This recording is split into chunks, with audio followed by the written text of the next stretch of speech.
श्रीमद् भगवद गीता अध्याय 15 का मैतव्य प्रारंभ। श्री नारायण जी बोले, हे लक्ष्मी, अब 15वें अध्याय का मैतव्य सुनो। उत्तर देश में एक नरसिंह नामक का राजा था और सोभंग नामक मंत्री था। राजा को मंत्री पर बड़ा भरोसा था। मंत्री के मन में कपट था। मंत्री चाहता था राजा को मारकर ये राज्य मैं ही करूँगा।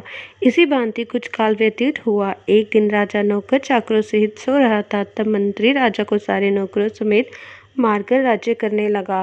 राज्य करते बहुत समय व्यतीत हुआ। एक दिन वह भी मर गया। यमराज के पास दूत बांध कर ले गए। यमराज ने कहा, हे यमदूत, तो ये बड़ा पापी है, इसको घोर नरक में डालो।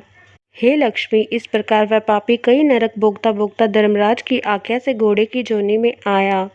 संगल द्वीप में जाकर घोड़ा बना।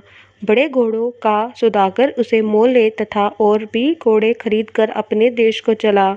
चलते चलते अपने देश में आया। तब वहाँ के राजा ने सुना कि अमुक सौदागर बहुत घोड़े ले आया है। तब राजा ने उसे बुलाया, देखकर घोड़े खरीदे। उस घोड़े को भी खरीदा। जब उस घोड़े को फेरा तब राजा को देखकर उसने सिर फेरा।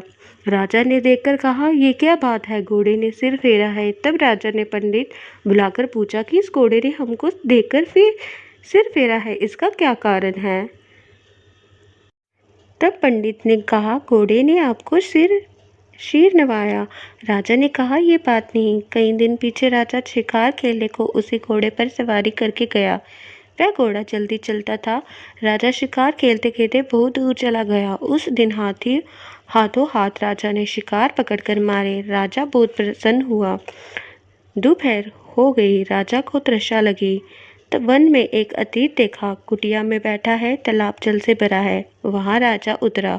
घोड़ा वृक्ष से बांधकर कुटिया में गया। देखा तो साधु अपने पुत्र को गीता के 15वें अध्याय का पाठ सिखा रहा है।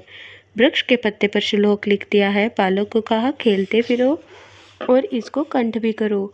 जिस वृक्ष से राजा ने घोड़ा बांधा था, उसी वृक्ष के पत्ते पर श्री गीता जी का श्लोक लिखा था। वह बालक पत्ता लेकर खेले भी और पढ़े भी।